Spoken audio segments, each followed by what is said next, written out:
Welcome to Integrated Preparedness. I'm Steve Smith. Are you ready for war? Well, I think if you're not, you better be. Because it's coming, and it's coming fast. It's coming faster than I think that we anticipated. I said the other day in one that these riots, these insurrections in some of our cities were the first steps to a civil war, and the responses on the part of an opposition was our first indication. Excuse me, I'm looking over my laptop here. A couple of things that I want to say. And these responses from patriots were finally the first sign that there was going to be a pushback against that. You know, it's without a pushback, it simply would have been a revolution, and one that I was afraid might flood over us before there was enough of a response to give us some chance of dealing with it effectively.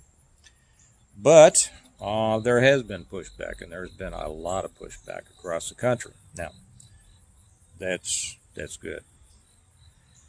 In the whole scheme of things, it's bad. Everything coming together. Anybody that wants a civil war is nuts. I know that there's been a lot of people who say that a civil war is the only way to fix what's going on here, and I don't disagree with that. But there's a difference between wanting a civil war and simply being ready for it. And like leadership, I have always held out that a reluctant leader is the only, well, I won't say that, but is a preferable leader, in my opinion. One who goes after it for the responsibility, or accepts it because of the responsibility, and not goes after it for the authority. And the same is true here with a view of a civil war. You know, a couple of my favorite movies, The Patriot with Mel Gibson, and an old one that some of you may not, well, you old guys, you'll know, Shenandoah with Jimmy Stewart. You remember that? That was back in the 60s, back in the mid-60s, I think. They had something in common. The first was, of course, about the revolution. The second was about the so-called Civil War. And for those of you who wonder why I keep saying so-called Civil War, and or that it wasn't a Civil War, I won't go into all that right now. It's interesting. I think that everybody should understand it, should know about it. But I've covered that in past videos, and you can study it on your own. They had something in common, and that was they were the stories of people, of men, of families, who did not want to be a part of the war that was coming, that they saw was coming. You know, and the Patriot, I think Mel Gibson made this statement: "This war will be fought amongst our homes." In Shenandoah, Jimmy Stewart made many different statements that at the time, well, they were timely. You know, we go through ebbs and flows of patriotism and non-patriotism and ultra-patriotism and all of this, and very often the emotions that drive those feelings and movements cloud our better judgments. And so it's easy to say, well, this better start, and I want it to happen right now, and let's get going. Well, sometimes, you know, as Jefferson said, the tree of liberty is watered with the blood of patriots and tyrants. These things do have to happen. It doesn't mean that you have to be anxious for or eager for it. It means you have to be willing for it. But an eagerness for a civil war that will be fought here in our country, amongst our neighborhoods, perhaps, certainly in the cities, is something that we need to make sure that we temper ourselves about and approach it seriously. There are a couple of things that just in the last day, and I'll go back here and I'll say that I have been glad to see the pushback. First off, there was a pushback from the police. Some pushback from the federal agents protecting their courthouses after they didn't do what I think they should have. And then a lot of pushback by both police and by citizens. And now we are seeing these counter protests and original protests on the on the part of conservative feeling people. A lot of them pro-Trump rallies, a lot of them are pro-police rallies, that then are, of course, being counter protested by the other side. We have things going on here that are much deeper than the superficial slogans, and that is, and I think a lot of us have talked about, and a lot of us agree, this is a dedicated effort to overthrow the American lifestyle. It is a Marxist communist. You can call it an insurrection. You can call it a revolution. It doesn't really matter. It's organized. It's well organized. It's well funded.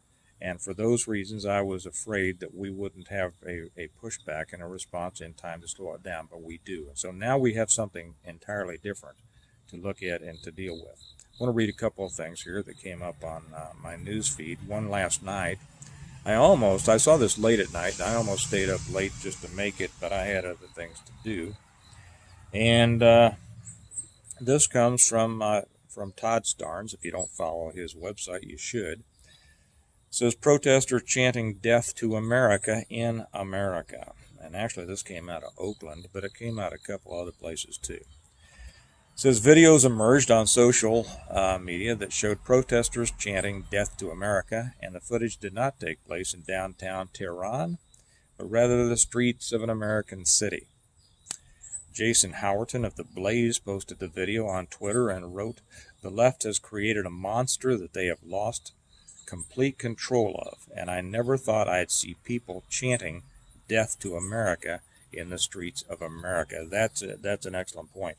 The left has been fomenting this for years and years and years. They've been going farther and farther to the left. We know what's happening in our universities, and I have something to talk about that in a minute, too, that I think will surprise even most of you.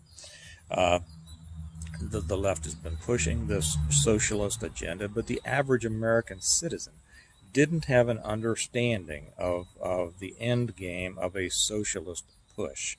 And so the average American just kept voting according to what, these little things that sounded good, helping people, making sure everything was equal, and equality and social justice and stuff like this, never realizing that they were simply the useful idiots of a long-term and coordinated effort to bring this country down.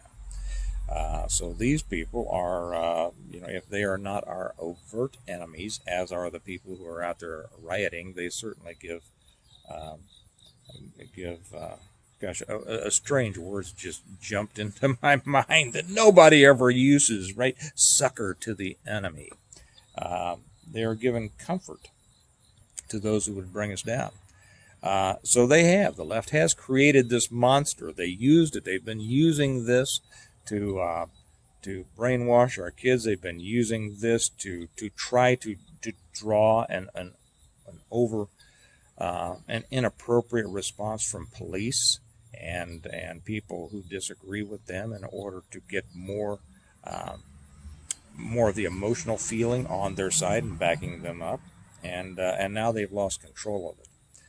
Reports indicated that the footage was shot in the streets of Oakland, California during a recent night of unrest. This is not an isolated incident of protesters taking direct aim at the country. American flags have been burned at several protests, and at least one video emerged out of Kenosha, Wisconsin, that showed a woman yelling "Death to America" outside the city's county courthouse as a flag burned. Now, I watched several of these videos. Maybe you have too. I see that the sun... I need to move farther back in the shade here if I can. I don't know if I can or not. Okay, before that sun just starts to wash me out there.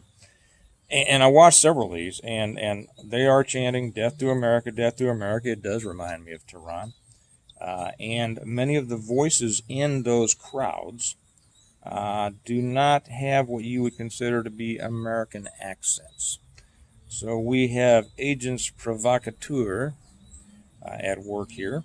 Another woman could be heard saying "kill the police" and blah blah blah blah blah. most in attendance. Okay, we're talking about these things in Kenosha and Portland, Seattle and Oakland. They say most in attendance say they're there to end police brutality, but there does not seem to be a clear shared goal by these anarchists. That's because they don't know. They're just given these slogans, and they're out there being used as reasons, as ways to start this thing.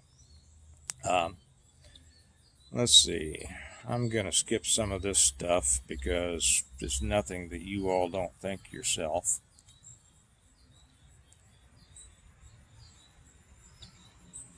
Yeah. Well, anyway, these are not, the point that it makes is that these are not isolated incidences. You know, we've seen what's happening in Portland for a long time. We've seen what's happening in Kenosha. And all of these things, like everything else, they were based on either lies or untruths about so-called police brutality, and then that gets into the cracks of social justice and racism and all this, and they're using this, of course, as the kindling to fuel the fire of what they want, which is a collapse of American society. What we've seen, Rowan Dean, a Sky News host, he says, what we've seen, excuse me, I don't usually, but bear with me here, because he says, what we've seen is this groveling on the part of many Democrats to the Black Lives Matter movement, which is Marxist, anti-Semitic, anti-capitalist, anti-law and order, which is basically anarchy. That is true, and too many people still don't understand that that is the stated goal of the founders of the group Black Lives Matter. They are so desperate they would have anarchy in the streets in some of the poorest places in America simply to try to make Trump look bad.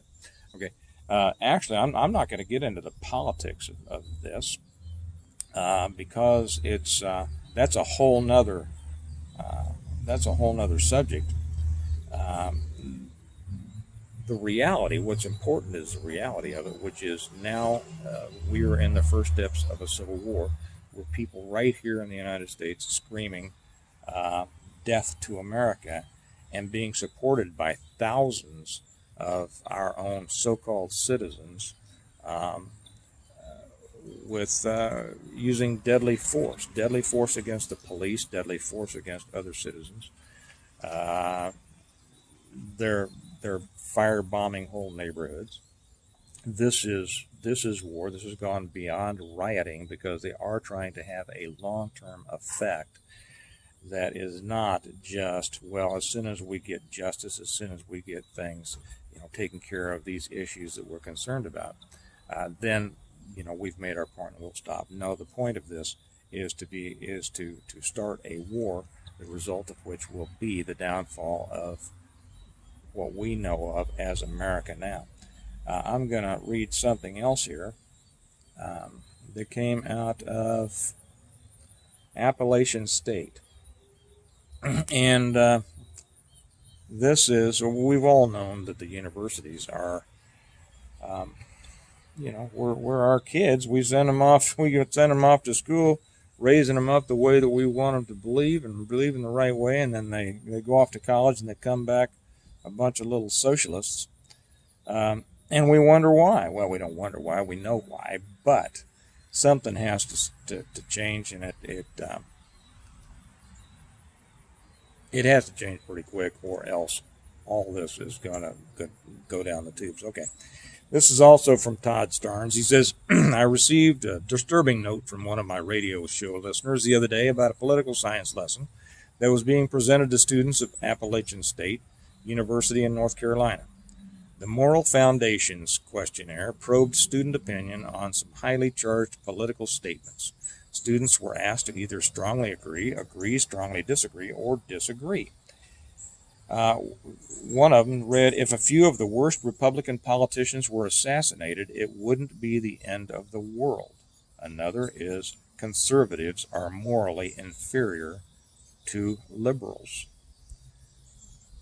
Okay, others, I am in favor of allowing the government to shut down right-wing internet sites and blogs that promote nutty, hateful positions.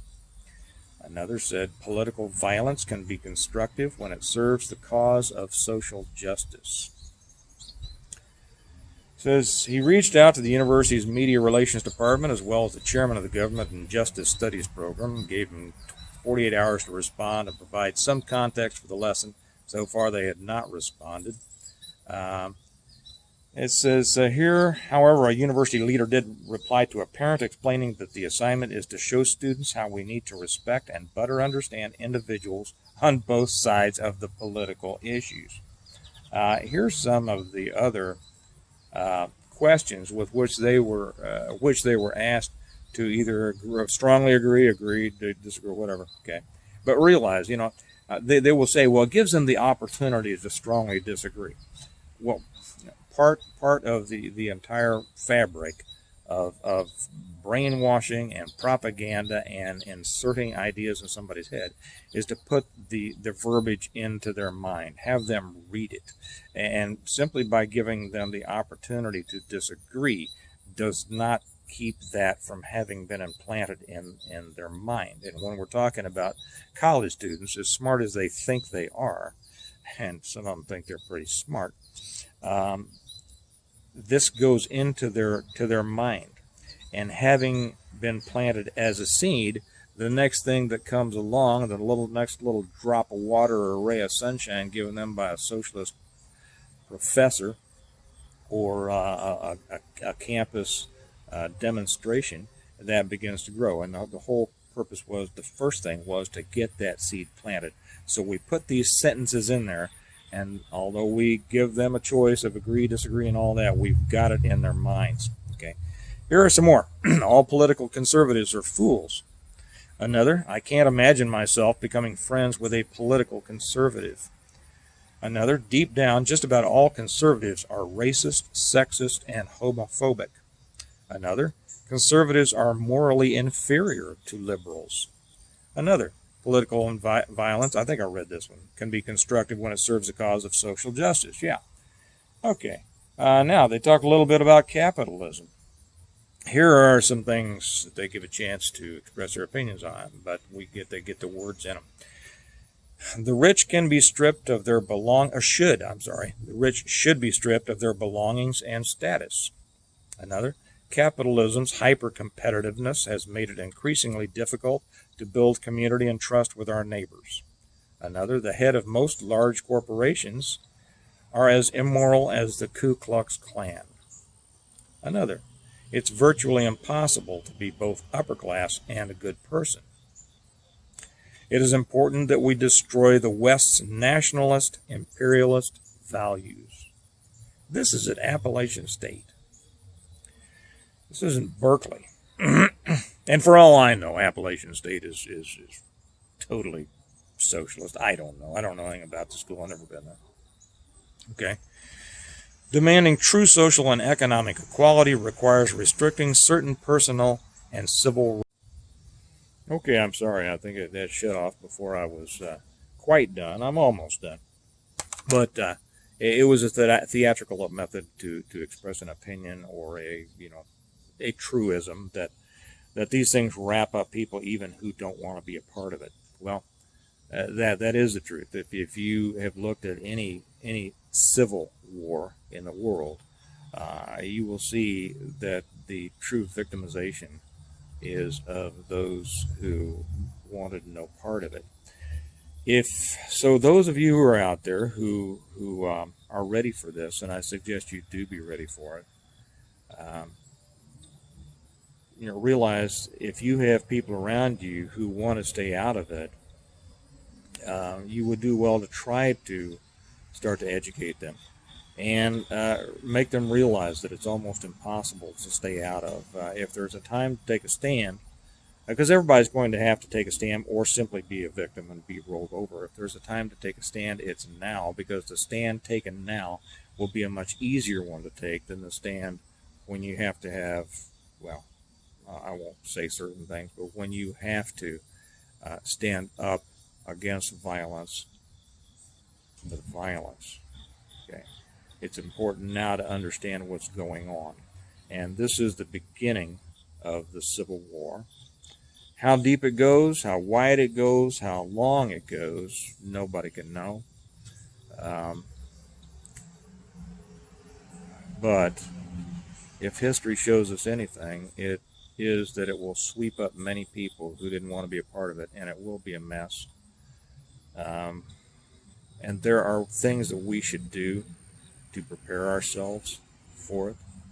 I'm going to talk about that later. General preparedness, of course, is number one. Um, but it's going to become a much more dangerous world, not just for people who live in the cities. And by that I mean I live in the suburbs, and people who live in the country kind of think of all of us who live. If if we can throw a rock and hit a neighbor, they figure we live in the cities. We look at it differently. We live in nice suburbs out here. The people who live in the city, which is usually the city, the urban core, the surrounding, the inner ring of a metropolitan area, those places are going to become very dangerous. You don't have to be in Kenosha. You don't have to be in Seattle or Portland or Oakland for it to be dangerous. Sorry. Excuse me while I take another sip.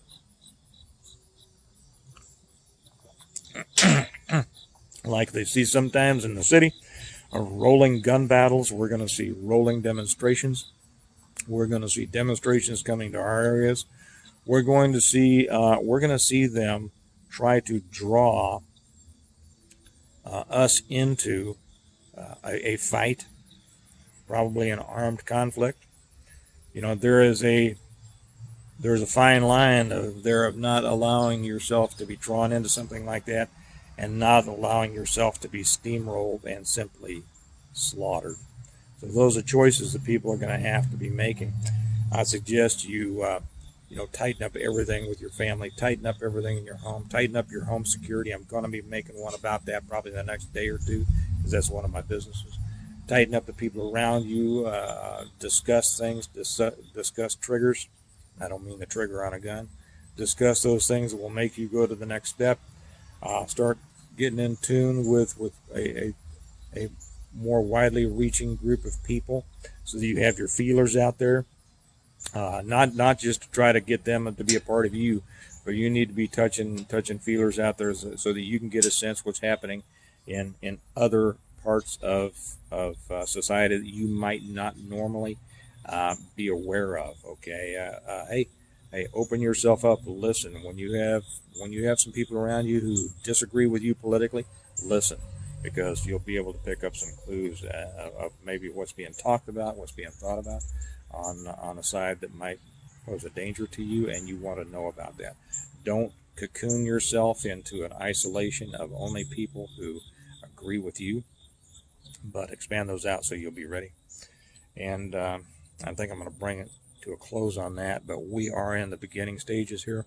We have crowds now burning things, shooting people, shooting police, shooting other citizens, screaming death to America, and that tells us that we're in it. Okay, so I'll let you go with that. As I always say, we prepare well today in order to live well tomorrow, and never has this been more important than now. Up your preps, put renewed energy into it, because this can be far beyond even what I think a lot of us have expected. So you all have a day, I won't say have a good day, but have a day of preparation and of reflection and of thinking and of getting ready. I'll talk to you next time. Bye-bye.